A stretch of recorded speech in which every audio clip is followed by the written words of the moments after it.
Muito bem. A gente vai meditar na palavra de Deus.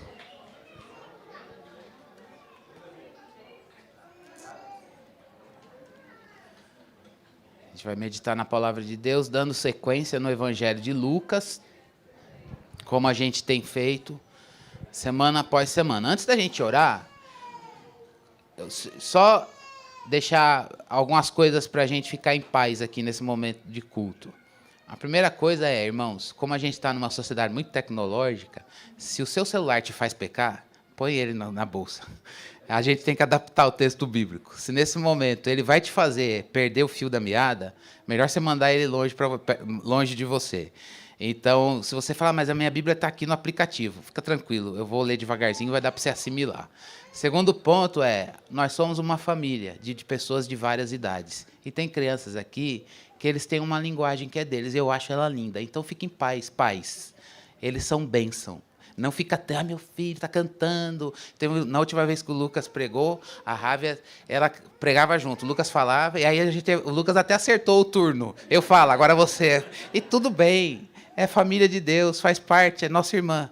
E ela não dá para ela ter o cognitivo, é a linguagem dela.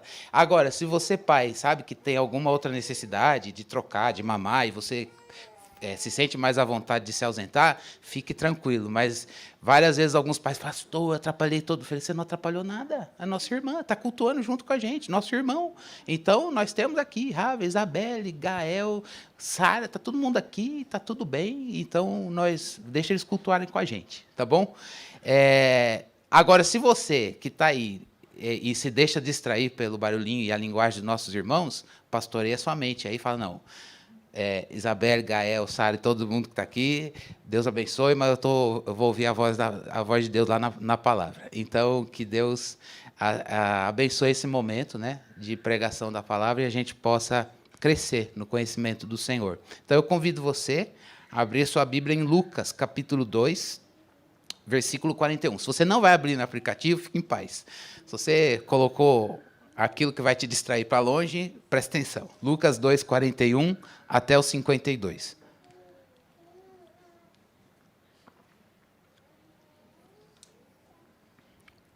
Diz assim: todos os anos, os pais de Jesus iam a Jerusalém para a festa da Páscoa. Quando ele atingiu os 12 anos, foram a Jerusalém segundo o costume da festa. Terminados os dias da festa, ao regressarem, o menino Jesus ficou em Jerusalém sem que os pais dele o soubessem. Pensando, porém, que ele estava entre os companheiros de viagem, andaram um dia inteiro e então começaram a procurá-lo entre os parentes e os conhecidos. E como não o encontraram, voltaram a Jerusalém à sua procura. 3 dias depois, o acharam no templo, assentado no meio dos doutores, ouvindo-os e fazendo-lhes perguntas. E todos os que ouviam o menino se admiravam muito de sua inteligência e das suas respostas. Logo que os pais o viram, ficaram maravilhados, e a sua mãe lhe disse: filho, por que você fez isso conosco? Seu pai e eu estávamos aflitos à sua procura. Ele respondeu: porque me procuravam? Não sabiam que eu tinha que estar na casa do meu pai? Não compreenderam, porém, as palavras que lhes disse, e voltou com eles para Nazaré, e era submisso a eles. E a mãe dele guardava todas estas coisas no coração. E Jesus crescia em sabedoria, estatura e graça diante de Deus e diante dos homens. Vamos orar. Senhor, fala conosco, Deus. Precisamos te ouvir. Clamamos isso no início deste culto. Nosso coração tem pedido isso. Nossa vida tem gritado pela tua voz. Deus, nós precisamos te ouvir. Não deixe, Senhor Deus, que o nosso coração não te ouça. Não deixe, Senhor Deus, que a gente se perca. Mas que o Senhor, com o teu pastoreio amoroso, cuidadoso, firme, nos traga para teus braços. Usa a tua palavra para isso, Senhor. Precisamos da tua voz, que ela flua nas nossas mentes e nos nossos corações, no nosso interior, em nome de Jesus. Amém. Bom, eu não vou fazer o que o Lucas fez, de trazer o clip chart aqui e desenhar, mas deveria ter feito isso. Então, preste atenção, o que eu tenho é voz e mão para gesticular. Então, eu vou pedir para você tentar prestar atenção em 3 aspectos que esse texto fala para a gente, antes da gente pensar algumas lições para o nosso coração. 3 aspectos de uma sociedade, uma cultura, uma vida religiosa distante da nossa. E a gente precisa entender, sem isso a gente não consegue acessar a interpretação desse texto. A primeira delas era que um judeu, nos dias de Jesus, ele tinha estabelecido na lei, como regra de vida religiosa, ir a Jerusalém, isso está no papel, pelo menos 3 vezes ao ano. Então, eram 3 vezes que um judeu iria lá no templo para adorar a Deus. Fora isso, como era a vida religiosa deles? Era na vida cotidiana e na sinagoga, lá na sua cidade ou região onde ele vivia. Mas ir ao templo em Jerusalém, pelo menos, ele podia ir quando ele quisesse, mas quem vivia fora de Jerusalém, pelo menos 3 vezes ao ano. Na Páscoa, no Pentecostes e na festa dos tabernáculos. Mas, como nós estamos no 1º século e as condições socioeconômicas são distintas e nem todo mundo tem condições de viajar, uma viagem, dependendo da localidade, por exemplo, Nazaré para Jerusalém, ela em caravana, ela levaria pelo menos 3 dias. Então, não é fácil separar a vida para 3 dias, e depois 3 dias para ir e 3 dias para voltar. Então, pelo menos uma dessas 3, Páscoa, Tabernáculo e Pentecostes, pelo menos em uma, um judeu iria uma vez ao ano para Jerusalém. Aqui a gente vê Maria e José nesse calendário. Se eles foram no Pentecostes e no Tabernáculo, Lucas não registrou, mas eles estão indo na festa da Páscoa lá para Jerusalém. Um outro aspecto, como é que eles iam? Então, a primeira coisa é o calendário, pelo menos 3 e no exigência 1. Segundo ponto é, vivemos em Nazaré, como é que a gente vai subir para Jerusalém? A gente vai em caravana, a gente vai de bando, estamos na vila de Nazaré, ou na vila de Belém, ou vila de outro lugar, e aí junta a galera e vamos de comboio. Como que é o comboio? Mulheres e crianças à frente e homens atrás. Por quê? Porque os homens vão vigiando. E por que ir de caravana? Por que a gente vai no mesmo, acertar o passo, o pace da... É pace, né, Estevão? Acertar o pace da caminhada aí. Porque a gente vai se protegendo, porque a noite cai, a gente precisa interromper e ladrão vem. Então a gente vai de caravana, porque assim a multidão se protege. Então mulheres e crianças iam à frente e eles iam atrás. A distância, quanto que eles aguentavam andar? São dados para você ter aí imaginar eles na cena em que eles estão. Eles costumavam andar em caravana, o ideal, a gente não sabe quanto era na realidade, 30 quilômetros por dia, gente. Era um dia de viagem. Andar 30 quilômetros, ao longo de 3 dias. Não é 30 quilômetros por dia. Mas mesmo assim, quem faz caminhada ou corrida de 10 quilômetros já sai pondo os bofos para fora, né? Mas quase você, mais do que meia maratona, né? Então, ao longo de 3 dias, você andar 30 quilômetros, dividindo aí, faça as contas. Como é que era a população de Jerusalém? Sem festa, 25 a 30 mil habitantes. Com festa, de 60 mil habitantes para cima. Dobrava, então a cidade ficava intransitável, era multidão lá no templo. E aí, como é que estava a situação? Maria e José, a caravana foi, ficaram na festa, voltaram. Andaram um dia, eram 3 de viagem, andaram um dia, não sei quantos quilômetros. E aí, no final do primeiro dia, o José lá com os homens, talvez a Maria com as mulheres e as crianças. Onde está Jesus? Era normal, os filhos... o meu filho está com a outra galera, ou o filho de outra galera está comigo aqui. Não sei, vamos procurar. No meio da multidão, que era a multidão, onde ele está. E aí, era final do primeiro dia. Então, foi um dia de viagem. E agora, andaram um dia. O que eles têm que fazer? Não está entre a multidão. O que nós vamos fazer? Voltar o segundo dia para Jerusalém. E no terceiro dia, eles vasculharam a cidade e acharam um menino no templo. Então, a primeira coisa é a peregrinação. O segundo ponto da cultura é andar em caravana. Peregrinação em caravana. E o terceiro aspecto é Jesus estava com 12 anos. E para um judeu entre 12 ou 13, ninguém sabe precisar isso, era um momento em que ele tinha maturidade ou adquiria maioridade na lei. O que significa isso? Ele já era considerado uma pessoa responsável para viver o seu relacionamento com Deus por meio da lei.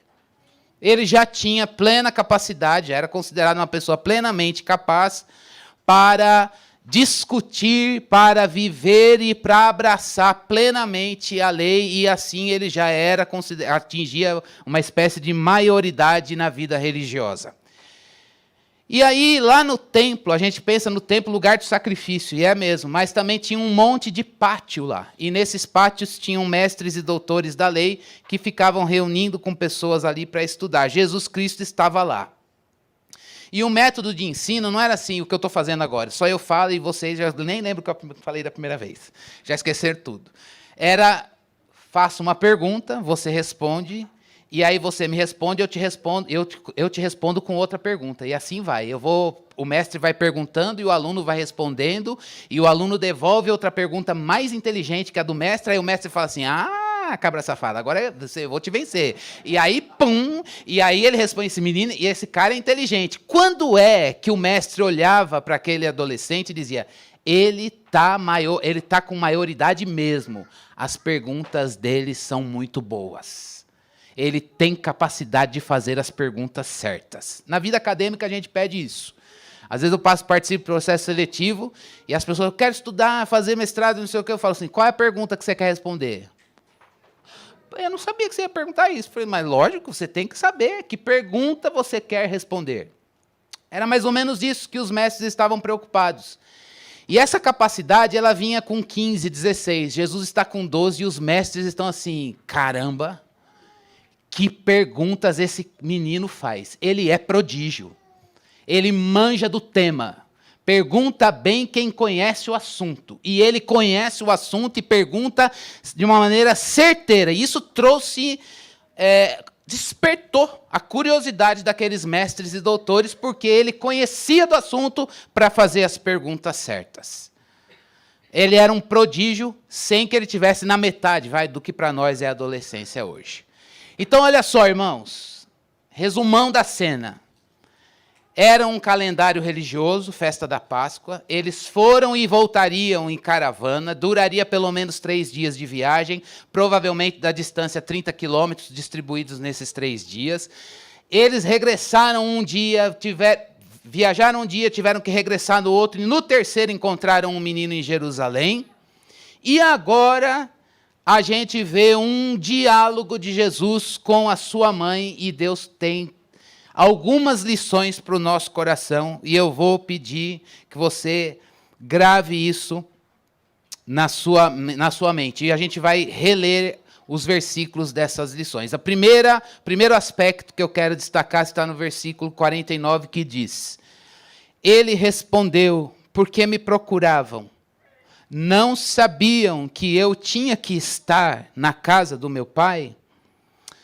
À luz desse versículo, a primeira lição de Deus para o seu coração, para a minha vida aqui, é que eu vou falar indicando, mas me colocando no texto com vocês. Leve Deus a sério e busque harmonia entre o propósito de Deus revelado na Bíblia e os seus desejos. Vou falar de novo. Vamos levar Deus a sério e buscar harmonia entre o propósito de Deus revelado no Evangelho, revelado na palavra, que a gente está conhecendo agora, e os nossos desejos. O propósito do Evangelho é imutável, foi dado por Deus e não vai mudar. Os nossos desejos mudam. E o ponto é que a gente precisa permitir que o Espírito de Deus traga a harmonia entre os nossos desejos, que às vezes podem estar voltados para as questões da pecaminosidade que está presente na nossa carne, a gente precisa permitir que o Espírito de Deus traga harmonia entre o que a gente deseja e o propósito de Deus revelado aqui. A gente precisa, alguns escritores chamam a atitude de Jesus aqui, dizendo assim, por que você está me procurando? Eu não tinha que estar aqui, não é meu dever. O lugar que me cabe é esse, no templo. Alguns teólogos chamam isso de o divino dever de Jesus. O que é esse divino dever? O que me cabe? O que vocês acham que eu estava objetivando na vida? Onde estão os meus desejos? No propósito de Deus. O dever de Deus é um prazer para Jesus. As prerrogativas da vontade de Deus é um prazer para Jesus. Então era óbvio que Jesus Cristo estaria onde? Em um lugar em que o propósito de Deus estivesse sendo explicado, discutido, e ele pudesse conhecer mais deste propósito. Então, saber o propósito de Deus revelado na palavra é nossa obrigação.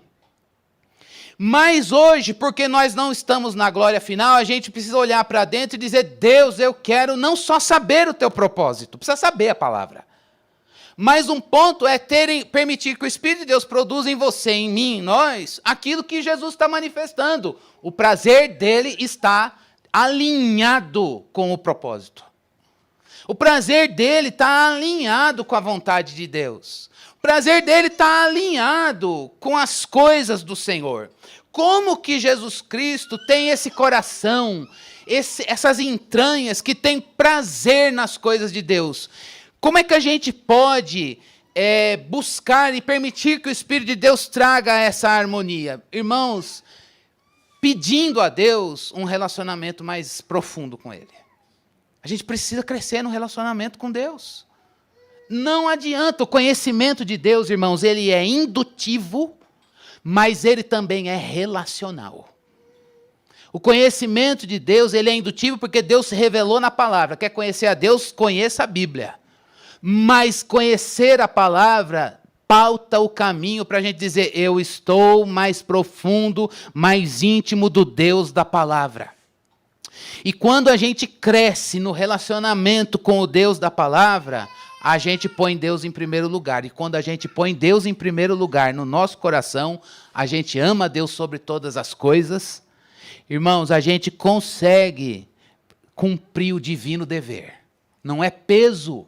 O que João diz na primeira carta, os mandamentos não são penosos. Por que os mandamentos não são penosos? Eles não são penosos porque a gente conhece a palavra, mas a gente tem se relacionado com o Deus da palavra. Essa é uma primeira lição para o nosso coração. Queria deixar o nosso coração. Isso aqui vai pautar para as outras duas que vêm. Então, a primeira coisa que Deus quer falar para você hoje e para mim, vamos permitir que o Espírito de Deus traga alinhamento dos nossos desejos com aquilo que está na palavra. Pode ser que você esteja aqui dizendo, eu sei a palavra, mas não gosto das coisas de Deus. Pode ser que você conjugue isso dentro de você em alguma área da sua vida. Eu sei a palavra, mas minhas entranhas são rebeldes. Eu conheço. E aí talvez você diga, mas eu tenho uma selvageria dentro de mim que não se rende. E ela toma a primazia. Ela controla o barco e ela dirige a vida. Jesus Cristo está ali e ele é um ser perfeito. Ele está ali dizendo, eu estou no lugar que eu tinha que estar. As minhas entranhas estão fluindo para o dever.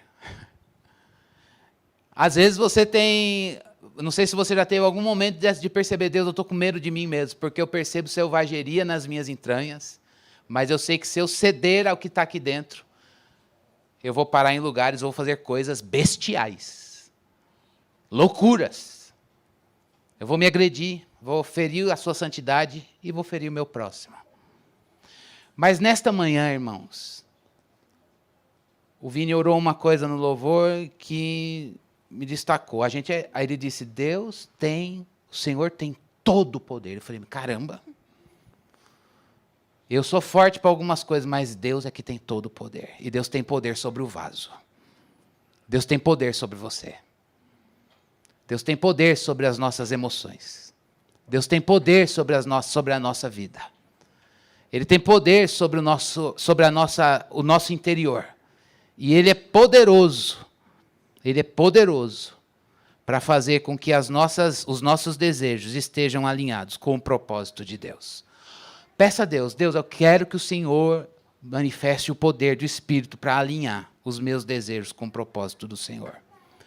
Mas a segunda lição está no versículo 52. Se você está com a Bíblia aí, leia de novo. Se você não está, preste bastante atenção. É um versículo que já apareceu em outras leituras que fizemos anteriormente. E Jesus crescia em sabedoria, estatura e graça diante de Deus e diante dos homens. Jesus crescia. Então, a segunda lição para mim e para você é: cresça na vida cristã. Busque crescimento na vida cristã. A vida cristã não para na conversão. A vida cristã ruma à glorificação. A conversão e a regeneração é o pontapé inicial que o Espírito Santo de Deus fez. Mas Ele nos trouxe para Ele para que a gente cresça. Jesus Cristo ele está crescendo em estatura, aqui é físico, mas não só em estatura. Ele está crescendo em graça e sabedoria, irmãos. Isso precisa ser buscado. Eu preciso buscar, nós precisamos buscar crescer na vida cristã em graça e em sabedoria.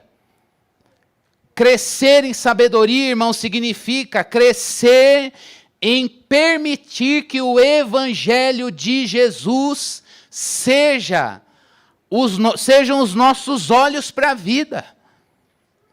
É a gente olhar para a gente hoje e dizer, hoje eu estou melhor que ontem, e quero crer que amanhã estarei melhor que hoje, sem soberba.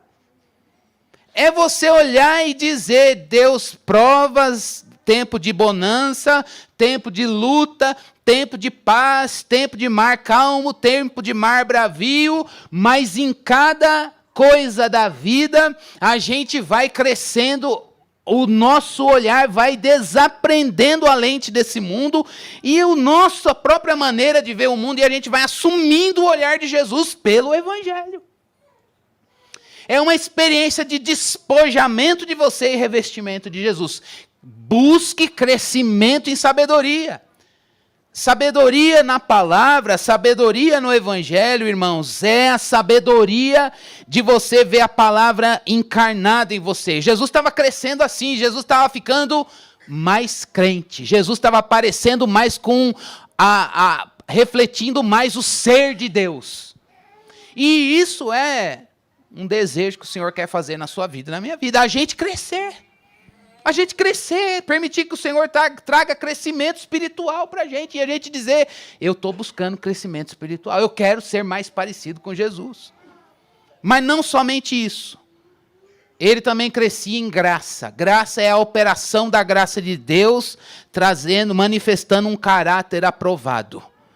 E isso, irmãos, o crescimento, ele aparece diante de Deus e diante dos homens. Diante de Deus e diante dos homens.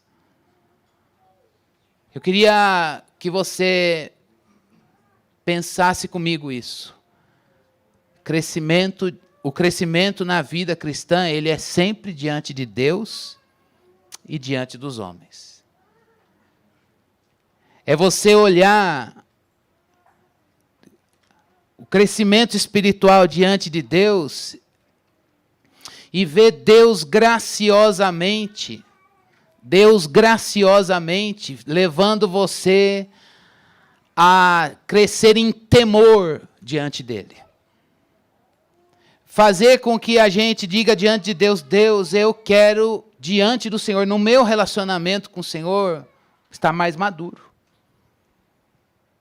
Eu quero que no meu relacionamento com o Senhor me faça conhecer mais o Senhor. O crescimento não é para os outros verem, em primeiro lugar. E nem em nenhum momento é esse o objetivo. O crescimento é diante de Deus e dizer, muito obrigado, porque nessa prova, ou nessa situação de tentação, o Senhor me deu discernimento para eu fugir de uma cilada. A armadura do Evangelho, a graça do Senhor, o Senhor tem me dado vigilância naquilo que eu sou fraco. Isso é crescimento diante de Deus. É você dizer, eu sei que quando eu sou atacado em tais e tais e tais áreas da minha vida, eu fico vulnerável a isso, aquilo e aquilo. Conforme a gente vai aprendendo e diante de Deus, a gente leva isso para a oração. Senhor, me fortalece ali. Lá no meu trabalho, eu passo por situações, eu estou exposto a isso, aquilo e aquilo. Eu não vou mudar a circunstância. Mas o Senhor pode me ensinar a estar lá. Isso é crescer diante de Deus. Senhor, eu sei que o Senhor fechou uma porta na minha vida. E eu sei que a minha carne costuma reagir assim, assim, assim, assim. Crescer diante de Deus é levar isso em oração e dizer, Deus, sabendo que a minha carne vai agir assim, assim, assim, segura na minha mão e me dá graça para passar.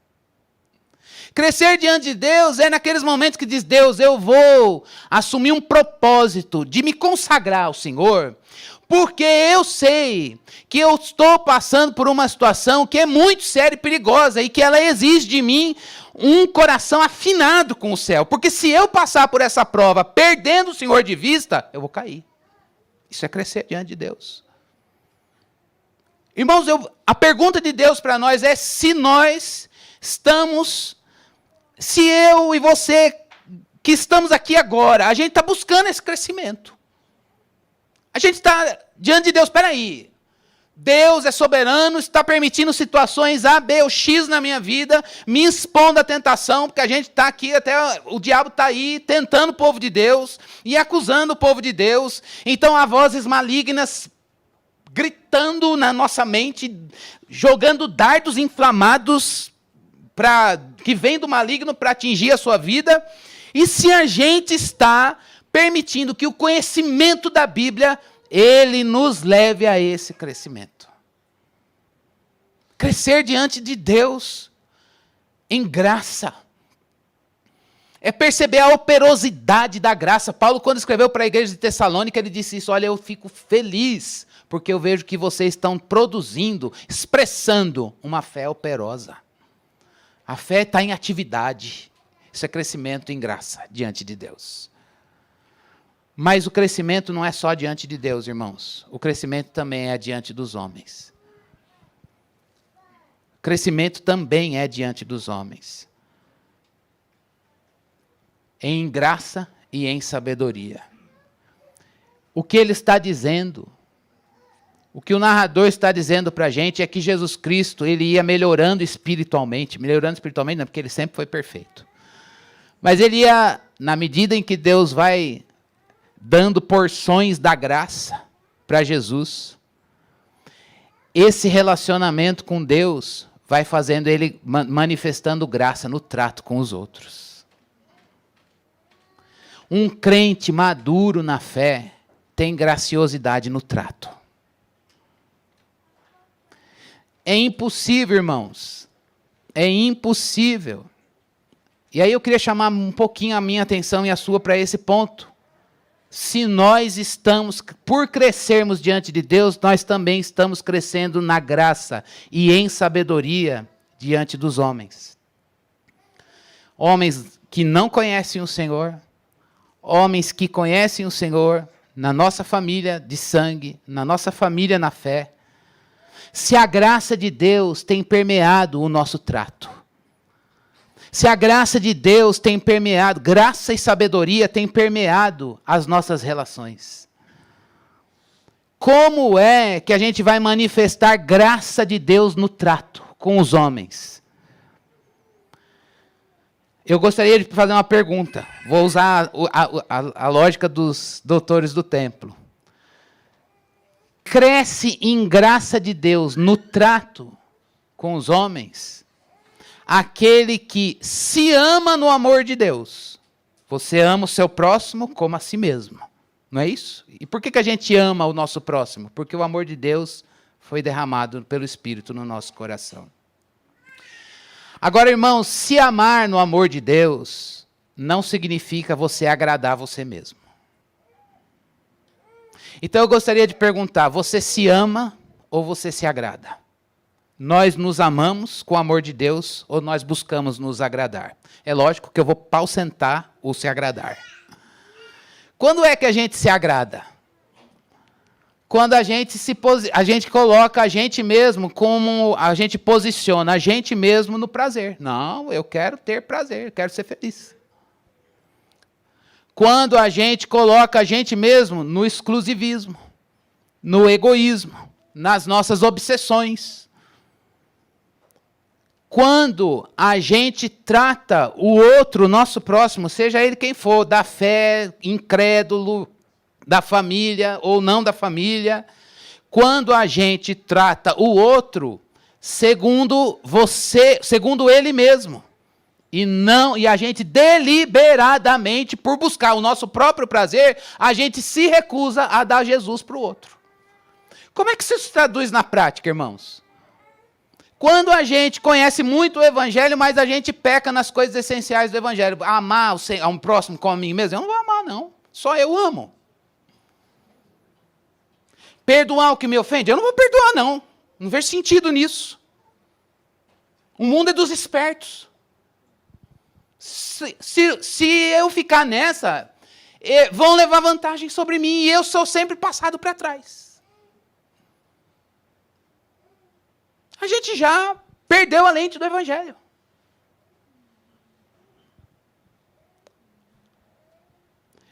Gostaria de fazer outra pergunta para nós. Se eu e você, nós temos um coração que comunica graça salvífica para as pessoas.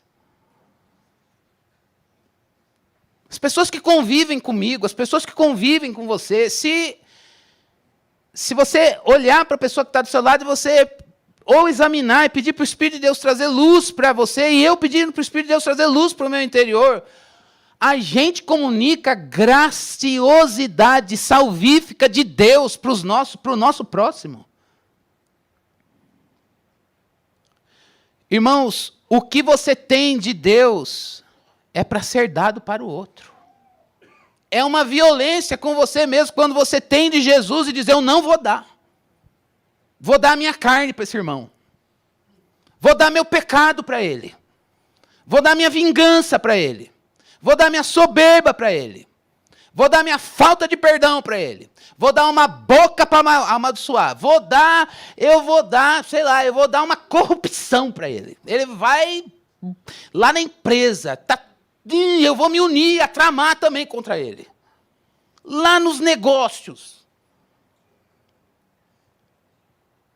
O que você tem de Jesus é para ser dado para o outro. Jesus Cristo disse no Evangelho de Lucas, a gente vai meditar lá, quando chegar. Eu envio vocês como cordeiros para o meio de lobos. Vocês são diferentes do povo que vai devorar vocês. Mas eu estou enviando vocês como ele é, cordeiro. Só que vocês vão ser mutilados pelos lobos. Mas os lobos vão saber que eles provaram um cordeiro e não alguém semelhante a eles mesmos. Talvez você esteja aqui dizendo, meu Deus, eu não aguento mais aquele lugar que eu trabalho, que eu estudo na minha família, que só tem pessoas que não professam a fé cristã, e eu sou o único lá, eu me sinto um peixe fora d'água. Talvez você esteja aqui dizendo, Deus, eu vou sucumbir, eu não vou aguentar. Mas, meus irmãos, a graça de crescer diante de Deus e estar na presença de Deus te fortalece, para que você esteja lá no meio de lobos como um cordeiro, refletindo o Cordeiro de Deus, Jesus Cristo.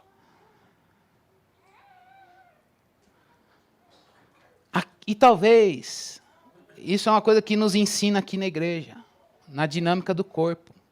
O que falta de Jesus em você, a gente está estudando isso no Centro de Formação Bíblica, na Escola Bíblica. O Senhor quer dar Jesus para você por meio do teu irmão. E aí talvez você diga, eu não quero receber Jesus dele. Isso é falta de crescimento. diante dos homens. Irmãos, a gente precisa compreender que entender o amor de Deus, crescer no conhecimento do amor de Deus, nunca está desassociado de crescer na dinâmica do relacionamento com o corpo de Cristo e com as pessoas a quem o Senhor nos colocar. Então, o segundo ponto, irmãos, é cresça em sabedoria e graça diante de Deus e diante dos homens. Busque crescimento. Busque crescimento. Mas a terceira lição, e aí tem um anexo no final, e eu vou pedir muito a sua atenção, está lá no versículo 51. Vamos ler. Novamente. E voltou com eles para Nazaré, e era submisso a eles. Mas a parte que eu quero destacar é essa.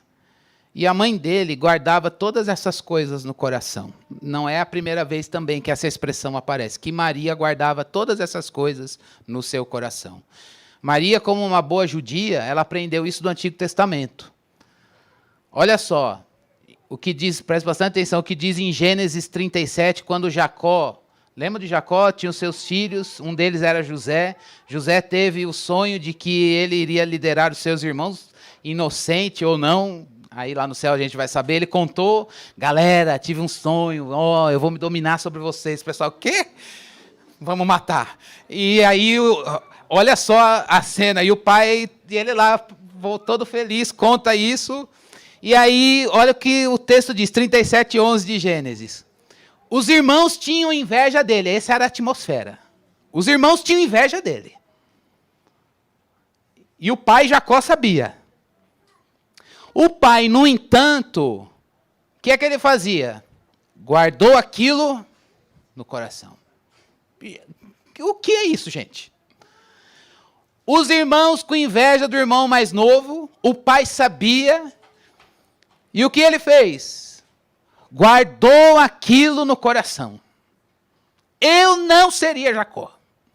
Eu ia falar, todo mundo de castigo, pode arrancar essa inveja agora do coração, cinta, há 20 anos atrás, cinta pendurada na porta do quarto, e não vai, reunião do concerto, pode falar e confessar, e tá, e nós vamos vamos controlar e vamos arrumar, e arrancar essa inveja do coração. O Jacó faz o quê?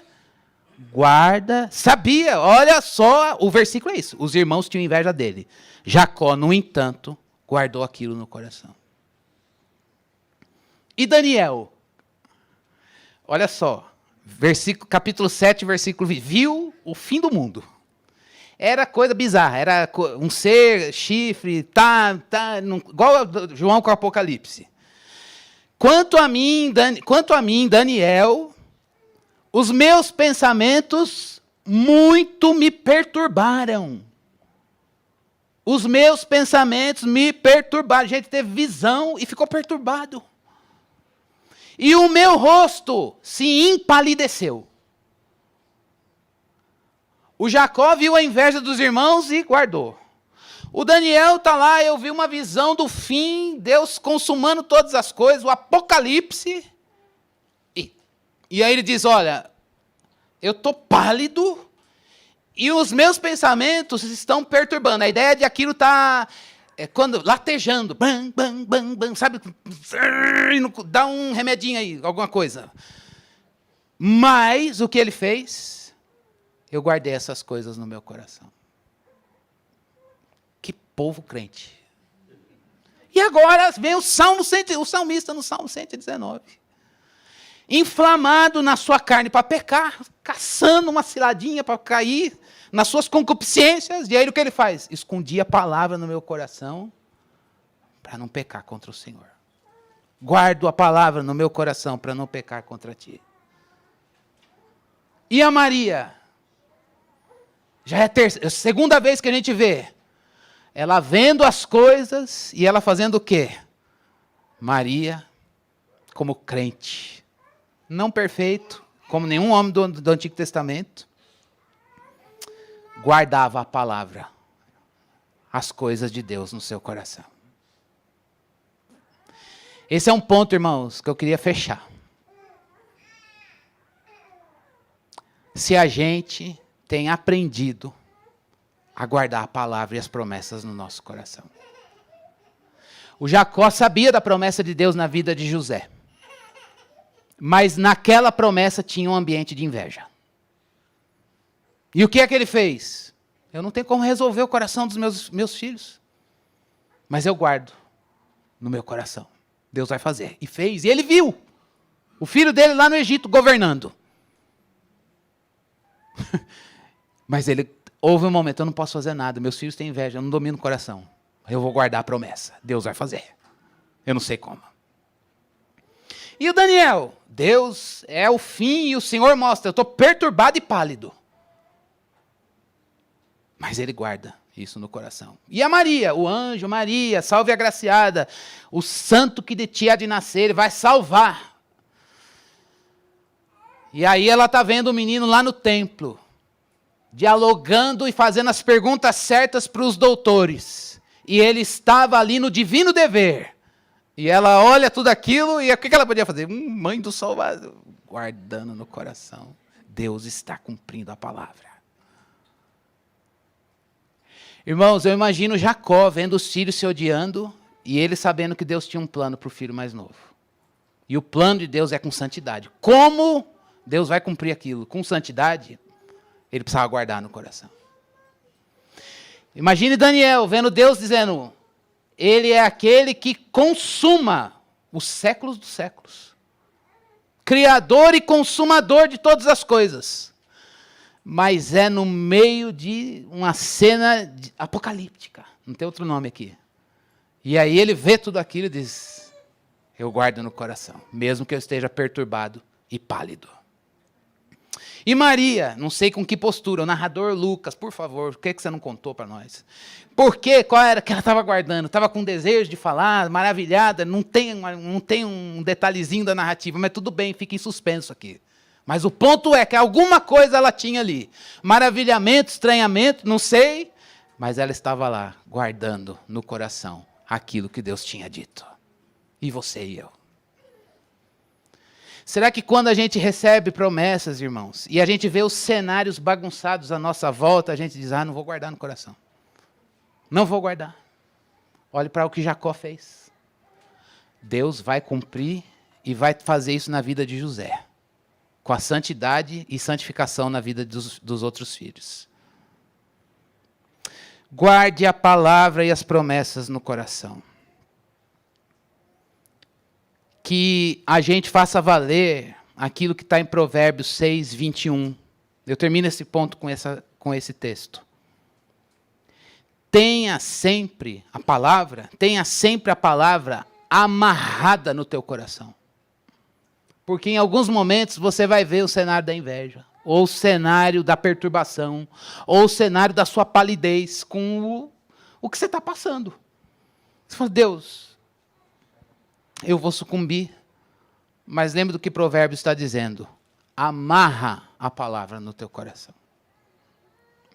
E por fim, irmãos, é um conselho especificamente para nós pais, mas serve para todos. Está no versículo 41. A gente já leu e eu quero lembrar você. Todos os anos, os pais de Jesus iam para Jerusalém. Eu volto para o início. Atenção nós, pais. E atenção você, crente. Quem ia cultuar, adorar e ouvir a palavra eram os pais. Jesus foi porque os pais estavam lá. Às vezes a gente, como pais, eu preciso levar meu filho para a igreja. Enquanto que o filho vai aprender com o nosso coração no Senhor. Talvez você esteja aqui dizendo, eu também me coloco nessa com você. Meu Deus, eu preciso levar meu filho, eu preciso fazer um bem para o meu filho. Quando Deus está dizendo para mim e para você, cuide você do seu coração. Jesus estava em Jerusalém porque José e Maria foram. Era a prioridade do coração deles. Eles queriam estar lá. E eu fico perguntando se eu quero estar aqui. Se eu quero crescer. Todos esses pontos aqui, se é o momento para a gente olhar para nós, eu olhar para mim e eu pensar, se eu quero crescer na vida cristã. Porque se você e eu, nós não quisermos crescer, isso pregará para os nossos filhos. A gente pode dar 3.000 leituras, e tem que dar. A gente pode usar todos os recursos audiovisuais impressos e colocar para estudar teologia, criação, queda, redenção e consumação, e ele saber tudo isso, mas se ele não ver nos pais um coração que ama a Deus em primeiro lugar e está com a vida rendida ao Evangelho de Jesus, irmãos, nós não estamos pastoreando nossos filhos, e eu estou dizendo isso com todos os dedos apontados para a minha cara. Porque é a chance da gente se preocupar com estruturas. E aí a gente está num momento e numa cidade que bombardeia a gente de estruturas e recursos. A melhor escola, o melhor ensino, o melhor material, a estrutura da igreja, a estrutura do programa, do projeto e disso, daquilo. E aí a gente se esquece de olhar para a gente mesmo. Eu me lembrei dos meus pais que eram leigos. E em muitos momentos eu vi meus 2 irmãos pararem de ir para a igreja. E eu também tenho um momento enquanto eu falei, será que eu posso parar de ir para a igreja? Quando eu me dei conta que eu era uma pessoa quase independente. Mas uma coisa que era muito interessante era ver que os meus pais não iam para a igreja para me levar. Eles iam para a igreja porque Jesus era o brilho nos olhos deles. E quando os meus irmãos pararam de ir, eles continuaram, porque eles não iam para levar os meus irmãos e nem a gente. Eles iam porque Jesus é o Salvador da vida deles. Jesus era mais importante do que tudo. É disso que os meus filhos e os seus filhos precisam. De pais que tenham coração no Senhor. De pais que vão. Filho, se você vai, enquanto você estiver debaixo da minha autoridade, você vai. Se um dia você decidir não ir, eu vou continuar indo. Jesus chegou primeiro na sua vida. Jesus chegou primeiro na nossa vida. Se irmãos, diante de Deus, nenhum pastor diria isso para a igreja, mas se nós estamos aqui hoje para só trazer os nossos filhos, isso é medíocre. E se você que não tem filho, está aqui por quê? Se não for por causa de Jesus, irmãos, nosso culto é uma fraude. A gente tem que estar aqui por causa de Jesus. É hora da gente parar, eu parar, a gente parar e dizer, como eu tenho caminhado. Deus nos deu esses filhos. Deus colocou essas crianças aqui. Para que eles aprendam objetivamente a palavra de Deus. Mas não pensemos nós que eles não leem o nosso coração. Eles leem o nosso coração. Aliás, a coisa que o Pedro mais me acusa não são das coisas que eu ensino, são das coisas que eu peco. Por quê? Porque ele lê mais. As atitudes erradas do meu coração que se expressam em palavras ou na omissão, e ele taca isso na cara. Eu falo, preguei mais no pecado. Mas aí, nesses momentos, eu falo, tá bom, diante de Deus, vem aqui, eu vou me consertar. Senhor, me perdoa, nananã, me arrependo, choro. Isso aí também tem que pregar. Irmãos, vamos levar Deus a sério. Jesus cresceu. E Ele quer que eu também e você cresça. Vamos levar Deus a sério e buscar harmonia entre o que a gente quer com o propósito divino. Vamos crescer diante de Deus e dos homens. Graciosidade e sabedoria. Graça de Deus operando a salvação em nós e essa graça reverberando no trato. Guardar a palavra no coração. Meu Deus, o ambiente a luta está muito grande, eu estou pálido. Eu estou perturbado. Deus, parece que pesou a mão e não tira. Eu guardo a tua palavra no meu coração. Deus, o Senhor deu uma promessa, mas o caminho é permeado do pecado dos homens. Eu guardo a palavra no coração. Maria, você vai ser mãe do Salvador, Ele vai salvar e pá. Uau, o menino no meio dos doutores. Ela guardava a palavra no coração. Você, a gente precisa guardar a palavra no coração. Vamos pedir isso, irmãos. Vamos regar essa pregação com oração. Vamos curvar os nossos joelhos do coração diante de Deus e dizer, Deus, começa tudo de novo na minha vida. Começa tudo de novo na minha vida. Começa tudo de novo, me pega no ponto que eu parei. Preciso crescer na vida cristã. Não é para os outros verem, não é porque quem vai chegar primeiro, não. Mas é porque a conversão é o ponto inicial. Eu quero chegar à glória no último dia. E o Senhor tem obra para fazer na sua vida. Sobretudo, irmãos, sobretudo, um momento de consolo e cura para o nosso coração. O Espírito de Deus habita no templo e Ele é poder naquilo que você é fraco. E Ele tem poder para cuidar de você, de mim, de todos nós. De todos nós. Não há causa que o Senhor não consiga restaurar. Então vamos orar a Deus. Obrigado, Senhor, pela vida de Jesus. Que ser, que Salvador maravilhoso. Que desde pequeno, Senhor, manifesta uma vida impecável. Manifesta, Senhor Deus, graça de Deus. A gente não olha como exemplo só, sobretudo como nossa vida. Deus, que troca bendita. A gente abre mão da nossa vida para ter em nós a vida de Jesus. Que maravilha, Senhor. Que convite gracioso. Que revolução, Senhor Deus. A gente poder ser esvaziado de nós e ser revestido de Cristo. Ter fontes de água viva jorrando de dentro do nosso ser. Ó Deus, aqui estamos nós nesta manhã, Senhor Deus, clamando a Ti, rasgando o nosso coração diante do Senhor, para dizer para o Senhor que a gente quer levar o Senhor a sério, Deus. E a gente quer pedir que os nossos desejos sejam alinhados. Se desejos precisam morrer, Deus, a gente quer deixar o Senhor matar.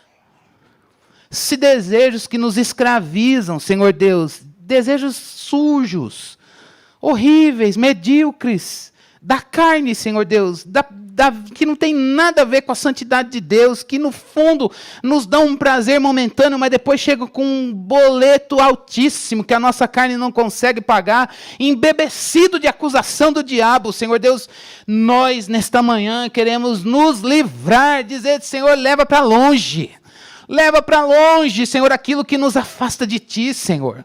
Como aquele bode expiatório lá no deserto, no Antigo Testamento, o pecado era confessado sobre ele, e ele levava para longe, como diz a Tua palavra, assim como o Oriente é distante do Ocidente, nós pedimos a Ti nessa manhã, afasta o pecado de nós, Deus. Afasta o pecado de nós, ele nos escraviza, ele nos deixa, Senhor Deus, apáticos, ele nos deixa, Senhor Deus, num estado de letargia, Senhor, sem alvo, sem propósito, Senhor Deus, na vida com o Senhor. Preciso disso, clamo a Ti pelos meus irmãos e por mim. Tem misericórdia de nós. Lava o nosso coração, banha o nosso coração no sangue de Jesus, que nos purifica de todo o pecado. Deus, junto com os meus irmãos, eu peço a Ti, purifica-me dos meus pecados. Purifica-nos dos nossos pecados, Senhor. Tu tens poder para isso. Senhor, eu quero pedir ao Senhor com os meus irmãos neste dia, que o Teu Espírito que habita em nós, Senhor Deus, Ele é poder na fraqueza, para nos fazer, Senhor Deus, para produzir em nós, Deus, crescimento na graça e na sabedoria, crescimento na graça e na sabedoria, crescimento na graça e na sabedoria. Deus, por favor, faze-nos crescer na graça e na sabedoria diante do Senhor. E esse crescimento na vida cristã, ele reverbere, Senhor Deus, em testemunho com o nosso próximo que não Te conhece, onde o Senhor nos colocar com um amor gracioso, com um olhar de misericórdia, com um olhar de perdão, com um olhar, Senhor Deus, de acolhimento, Senhor Deus, e de, ó Deus, de partilha do pão vivo que é Jesus Cristo, Senhor, partilha do Evangelho com o necessitado. Meu Deus, enche o nosso coração de compaixão, de misericórdia. Jesus Cristo diz, o Senhor diz na palavra que Ele olhou para a multidão como ovelhas que não têm pastor e se compadeceu delas. É esse coração, é esse crescimento na graça e na sabedoria que a gente pede ao Senhor. Compaixão, Senhor Deus, por aquele que, ó Deus, é fraco, por aquele que é, ó Deus, diferente, por aquele que até nos ofende, Senhor. Deus, dá-nos esse coração gracioso. Ensina-nos a guardar a palavra. Ensina-nos a guardar as promessas, Deus. Ensina-nos a nos aquietar, Senhor, e saber que a nossa força nada faz. Ensina-nos, Senhor Deus, a entender que o Senhor vai cumprir Tua palavra. E que a parte que nos cabe é guardá-la no nosso coração e regar com oração, Senhor. Deus, que domingo após domingo, leitura após leitura, a palavra nos coloque, Senhor Deus, de joelhos diante do Senhor, para que a gente guarde a palavra no coração e isso nos leve para a solitude na oração, no lugar secreto contigo, Senhor. Há coisas que nossa mão não faz. Ó Deus, a nossa mão é limitada, nossa voz não chega no coração de ninguém. Mas a tua palavra, sim. José e Maria foram a Jerusalém e levaram um menino. Eles queriam estar lá, Senhor. Eles te buscavam, Senhor. Levanta nessa igreja pais, mães, crentes que te buscam, Senhor. Pais que têm o coração em Deus. Pessoas que têm o coração no Senhor, que amam o Senhor, que dizem, mais vale um dia nos teus atos do que 1000 fora dele. Deus, que os nossos filhos vejam que nós honramos aquilo que cantamos. Nosso prazer é te louvar, nosso prazer é estar nos átrios do Senhor. O nosso prazer é Deus, o nosso prazer é o Senhor. Converte o nosso coração, Deus. Converte o meu coração, Senhor. Eu quero que o meu coração, Senhor Deus, tão inclinado para coisas horríveis, ó Deus, nesta manhã, ele seja dominado pelo teu Espírito, Senhor. Tu tens as chaves para acessar o nosso coração e fazer ele ter prazer em ti, Senhor. Põe em nós um coração que te ama sobre tudo, Deus. Põe em nós um coração que te busca. Põe em nós um coração, Senhor Deus, que se curva diante de Deus e que encontra prazer na presença de Deus. Oh Deus, que essa atmosfera esteja, Senhor Deus, na igreja, na nossa vida, no nosso lar, onde a gente estiver, Senhor. Faz os ajustes dentro de nós, Deus. A gente rasga o nosso coração diante do Senhor para dizer, por favor, recomeça. Recomeça com a gente. Recomeça, Deus, por favor, no ponto que a gente está. E nos faz, Senhor Deus, andar em Jesus. E que a gente desaprenda a andar em nós. Que a gente desaprenda, Senhor Deus, que a gente tenha nojo de andar no nosso próprio caminho. O caminho do homem é tolice, Senhor. Mas Jesus é o caminho verdadeiro, a verdade e a vida que nos conduz ao Pai, que nos conduz à glória celestial. E é nele que nós queremos andar, é nele que nós queremos nos mover. Que o teu Espírito nos encha nesta manhã e o Senhor quebrante o nosso coração, porque isso a gente não pode fazer. Mas o Senhor sabe nos humilhar diante de ti, nos tocar e nos agraciar e nos acolher em teus braços de amor. Faz isso nesta igreja, faz isso em mim, faz isso nas nossas famílias. Para aqueles, ó Deus, que estão aqui, que não têm filhos, Senhor. Aqueles que estão aqui são solteiros, Deus, que o ato de viver na tua presença e te buscar esteja lá. Deus, que o ato de te buscar, Senhor Deus, e de centralizar a vida em ti, seja produzido no coração deles também. Foi para isso que o Senhor nos criou. Foi para isso que o Senhor nos criou. É no nome de Jesus que a gente ora e te agradece. Amém. Amém. Graças a Deus pela palavra do Senhor. A gente vai encerrar. Tem algum aviso? Que eu não lembro. Semana que vem não tem nada? PG, não, né? CFB? Vai sair aula essa semana, mas aula presencial vai ser o último domingo de abril. Ó, gente, assiste essas aulas. Está sendo uma bênção. É muito entendimento do plano de Deus. E a gente precisa entender para permitir que o Espírito de Deus alinhe o nosso coração. É instrução na palavra. E vem aqui no último domingo às 9 da manhã, porque o último encontro foi bênção de Deus para a nossa vida. A gente cresceu intelectualmente e a gente cresceu espiritualmente. Que Deus te abençoe. Queria te convidar a ficar em pé e nós vamos orar agradecendo a Deus por esse culto. Por Ele, né? Neste culto. Obrigado, Deus. Obrigado pela Tua palavra. Obrigado por essa família maravilhosa que o Senhor nos deu. Obrigado porque Jesus foi que nos atraiu aos pés dele lá na cruz, com salvação, e lá ele nos colocou numa multidão de remidos, de todas as tribos, povos, raças, línguas e nações. Obrigado por essa diversidade, mas obrigado porque há uma unidade da fé. É diante desse Jesus Salvador que nós todos estamos curvados. Deus, que a gente viva esta semana para a Tua glória, Deus.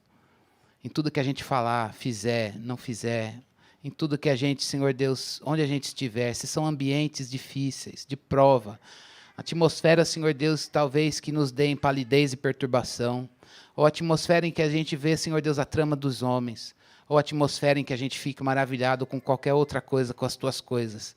Deus, que a gente vá para o secreto com a palavra em oração. Ó Deus, e lá a gente possa entender, Senhor Deus, que o Senhor vai dar cabo, vai trazer o cumprimento, Senhor Deus, de todas as coisas que estão no Teu propósito. Por favor, Deus, atrai a gente para o altar. Atrai a gente para a Tua presença. Leva-nos, Senhor Deus, a ter uma vida diante de Ti. Leva-nos a crescer, Senhor. Ó Deus, põe os Teus anjos acampados ao nosso redor, da nossa família, onde nós andarmos, nos livra do perigo, dos homens maus, nos livra dos ataques, Senhor Deus, nos livra, Senhor Deus, das enfermidades. Senhor Deus, restaura a saúde daquele que está enfermo, Senhor Deus, enfermo na alma, enfermo nas emoções, Senhor Deus, enfermo no físico. Por favor, Tu tens poder para isso e nós clamamos ao Senhor. Aquele que precisa de uma provisão Tua, Deus, porque amanhã é um dia decisivo. Deus, rompe do céu. Senhor, por favor, traz à existência o que não há. Este é o Teu poder, o Senhor pode fazer isso. Abre portas que só o Senhor pode abrir, Senhor Deus. Dá livramento em coisas que só o Senhor pode livrar para o Teu povo. Deus é do humilde pedir, porque Ele sabe que Deus é quem faz, e nós não temos reserva nenhuma para pedir ao Senhor, dar o que precisamos, do jeito que o Senhor deseja fazer, nos submetemos à Tua vontade, e que o nosso coração não seja roubado na ansiedade, não seja roubado na preocupação, não seja roubado, Senhor Deus, no controle, e a gente entenda que o Senhor tem o controle de todas as coisas. Pastoreia a nossa vida, Senhor. Usa as circunstâncias às quais o Senhor nos sujeitou para que possamos Te conhecer conforme a palavra do Senhor te mostra para nós. Ó Deus, nós pedimos que neste dia o Senhor seja o nosso descanso, o Senhor é o nosso shalom, o Senhor é o nosso sábado, o Senhor é o nosso lugar de descanso, e nós queremos descansar em Deus, para que possamos, Senhor Deus, ter as nossas forças renovadas no Senhor, e assim a gente viver para a Tua glória. É a nossa oração em nome de Jesus. Amém.